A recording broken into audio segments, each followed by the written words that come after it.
Hello my dear friends, ఈరోజు మరో టాపిక్తో నేను మీ ముందుకు వచ్చాను. ఈరోజు నా టాపిక్ ఏంటంటే ఎలా బతకాలి. నచ్చినంత నవ్వితే పిచ్చోడు అంటారు, తనివి తీరా ఏడిస్తే తిరిగివాడంటారు, మర్యాదగా ప్రవర్తిస్తే అమాయకుడు అంటారు, జ్ఞానం ప్రదర్శిస్తే గర్విష్ఠ అంటారు, తెలిసి తెలియనట్లుగా ఉంటే తెలివిలేనివాడంటారు, కలుపుగోలుగా మాట్లాడితే వగర్బోతు అంటారు, ఒంటరిగా ఉంటే ఏకాకి అంటారు, నలుగురిలో ఉంటే తిరుగుబోతు అంటారు, మౌనం వహిస్తే చేతకాని వాడంటారు, కాదని వాదిస్తే అతివాది అంటారు, ఏదేమైనా నాకేంట్లే అని ఊరుకుంటే స్వార్థపరుడు అంటారు. ఎలా బతకాలో ఎరుకయ్యే లోపే చితికిపోతుందేమో ఈ బతుకు.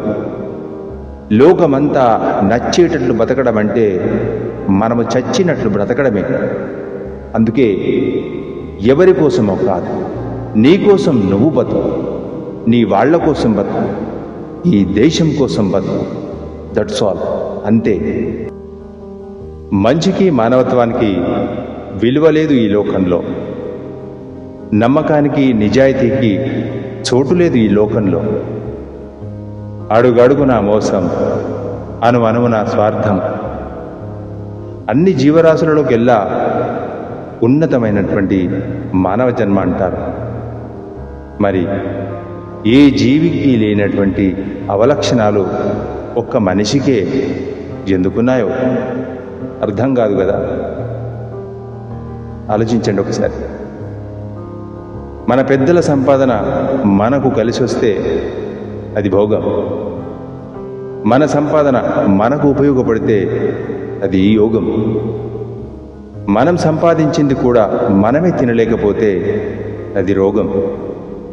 ఒక్కసారి ఆలోచించండి. ఎంతో కష్టపడి మనం సంపాదిస్తే ఆ సంపాదించినటువంటి ఆ సంపద మనం అనుభవించకుండా పోతే నిజంగా ఎంత దురదృష్టం కదా. కాబట్టి మీరు సంపాదించే దాంట్లో మీరు అనుభవించడానికి ప్రయత్నం చేయండి. ఎవరి కోసమో ఆలోచించి మీ యొక్క కోరికల్ని త్యాగం చేయాల్సినటువంటి అవసరం మీకు లేదు. ఆలోచించండి. Thank you very much.